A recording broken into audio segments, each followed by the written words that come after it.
नमस्कार. सर्व शेळीपालकांचे वेगवेगळे फार्म आवड ह्या चॅनलवरती स्वागत करतो. आजचा टॉपिक गाभण बकऱ्याची घ्यायची काळजी. बघा आता डेमो सहित. चल ग चल येर ना. बकरी बघून घ्या. बकरीची कास बघा, दिसती का? बकरी 1 तासात किंवा 2 तासाच्या आत खाली होईल. बघून घ्या. कास बघा.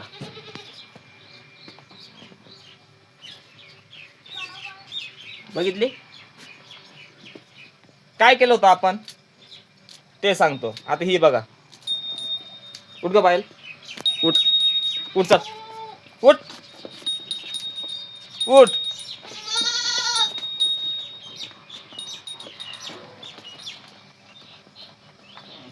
ह्या बकरीला 1 महिना बाकी आहे.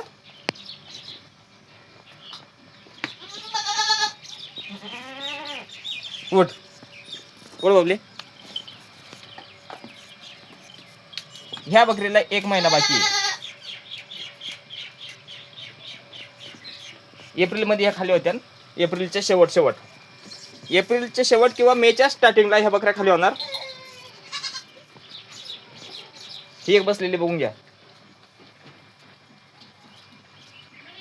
गाभण काळामध्ये बकरीची घ्यायची काळजी.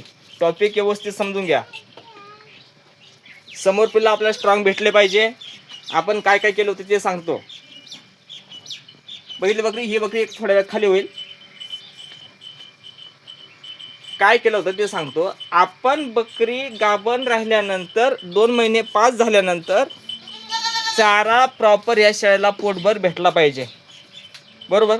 तर जोपर्यंत ह्या शेळ्यांची फिरस्तीमध्ये काम करतो, जोपर्यंत पोट भरत नाही तोपर्यंत आपण बकऱ्या शेडवरती वापस आणत नाही. आणि शेडवरती आणल्यानंतर थोडेसे 15-20 मिनटं अर्धा तास रिलॅक्स बसल्यानंतर मकाचा भरडा असेल, गव्हाचा भरडा असेल, शेंगदाणा पेंड असेल, व्हायमरल असेल, डेक्झॉरेंज असेल, पॉलिबेऑन असेल, calcium, mineral plus, vitamin A to Z असेल, हे जे सिरप आहे ना, हे आपण ह्या बकऱ्यांना देतो. कारण का? होणारी पैदास, होणारे पिल्लं आपल्याला स्ट्रॉंग भेटले पाहिजे.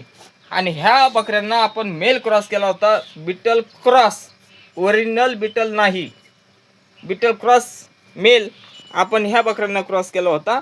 ही बकरी एक थोड्या वेळात खाली होईल. काळजीपूर्वक डिलिव्हरी झाल्यानंतर पिल्लांची काळजी कशी घ्यायची तो पण आपण व्हिडिओ शूट केलेला आहे, तो पण सोडतो. हे पण बघा. आता गाभण काळामध्ये प्रॉपर बकरीला टोटल घटक भेटले पाहिजे. चाऱ्यामार्फत जरा भेटले तर ठीक, नाही तर सप्लिमेंट मार्फत त्यांची गरज भागली पाहिजे. असा त्यांना चारा द्या, असा खुराक द्या, असे सप्लिमेंट द्या, जेणेकरून होणारी पैदास आपल्या सेडवरती स्ट्रॉंग आपल्याला भेटली पाहिजे. मॉर्टिलिटी आपली 0 झाली पाहिजे. बरोबर आहे? चारा पोटभर भेटला पाहिजे. 2 महिने क्रॉसिंग झाल्यानंतरचे 2 महिने बघा. आता पिल्लू पोटामध्ये बकरीच्या 3 महिन्यामध्ये किती वाढतं? 25%. लक्षात घ्या. बघा, तुम्ही एखादी बकरी जर गाभरलेला असेल 3 महिन्याची, 3.5 महिन्याची, तर त्या पिल्लांच्या अंगावरती केस सुद्धा पाहायला आपल्याला दिसत नाही. आपल्या भाषेत, ग्रामीण भाषेत त्याला जित गाबडं, कोणी जित गाबडं म्हणते. बकरी रिप्लेस झाल्यानंतर बघा. तर म्हणून सांगतो, 3 महिन्याच्या क्रॉसिंग पिरियडमध्ये फक्त पिल्लू पोटामध्ये वाढतं मित्रांनो 25%. आणि राहिलेले 65 दिवसामध्ये पिल्लू वाढतं 75%. तर आपण राहिलेल्या शिल्लक 2 महिन्यामध्ये काळजी काय घ्यायची ते सांगतो. बघा, आता पिल्लू केव्हा वाढतं? राहिलेल्या 2 महिन्याच्या शिल्लक दिवसात, म्हणजे 60 किंवा 65. 155 दिवसाचा डिलिव्हरी पिरियड आहे बकऱ्यांचा. पहिलं पाठ असेल, दुसऱ्या वेताचे असेल 155 दिवस कन्फर्म. तिसऱ्या वेत, चौथं वेत जर असेल 145 ते 155 दिवसाच्या पिरियडमध्ये कधी पण बकरी खाली होऊ शकते. लक्षात घ्या. उरलेले 60 दिवस, 2 महिने काळजी काय घ्यायची गाभण बकरीची टॉपिक तो चालू आहे. व्हिडिओ शेवटीपर्यंत बघा, काळजीपूर्वक बघा. बघा आता खुराक, चारा जो रेग्युलर चारा आहे, अचानक चारा बदल करायचा नाही. बकऱ्या क्रॉसिंग झाल्यानंतर जो रेग्युलर तुमचा चारा आहे तो चालू ठेवा. फिरस्तीमध्ये असू द्या, बंदिस्तमध्ये असू द्या. तर 2 महिने शिल्लक जे राहते त्या 2 महिन्यामध्ये आपण बकऱ्यांचा खुराक, बकऱ्यांचा चारा, vitamin plus mineral, liver tonic असतील, सप्लिमेंट असतील, जे जे आयटम असतील तुमच्याकडं त्या बकऱ्यांना चालू ठेवा. आता सर्वात इम्पॉर्टंट पॉईंट सांगतो, लक्षात घ्या, काळजीपूर्वक ऐका. आता ही शेळी 1-2 तासात खाली होईल, बरोबर. आता बघा यांचे पिल्ला आपल्याला स्ट्रॉंग का भेटते लक्षात घ्या. गावरान प्लस बीटल क्रॉसमध्ये आपण काम करतो. लाईव्ह डेमो से सांगतो, पूर्ण लाईव्ह दाखवतो, बघून घ्या.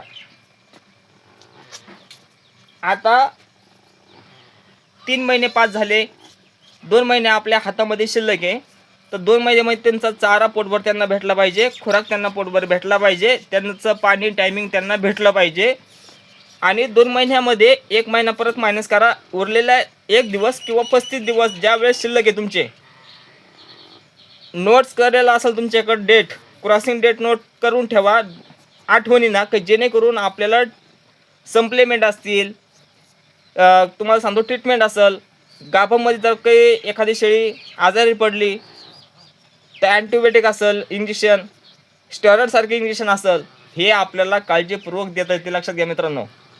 म्हणून क्रॉसिंगच्या डेट याच्यानंतर नोट्स करत चला, की जेणेकरून समोरच्या व्यक्तीला एखाद्या वेळेस जर तुम्ही फोन लावला तर आपण सरळ सांगू शकतो 3 महिन्याची बकरी क्रॉसिंग आहे, 4 महिन्याची क्रॉस आहे, 5 महिन्याची क्रॉस आहे, 2.5 महिन्याची क्रॉस आहे, जेणेकरून आपल्याला त्या शेळीची ट्रीटमेंट करता आली पाहिजे प्रॉपर अँटीबायोटिकमध्ये सेफमध्ये, की जेणेकरून ती रिप्लेस पण नाही झाली पाहिजे. आता शेवटच्या 1 महिन्यामध्ये काय करायचं ते सांगतो. होणारी पैदास स्ट्रॉंग कशी भेटते ते लक्षात घ्या.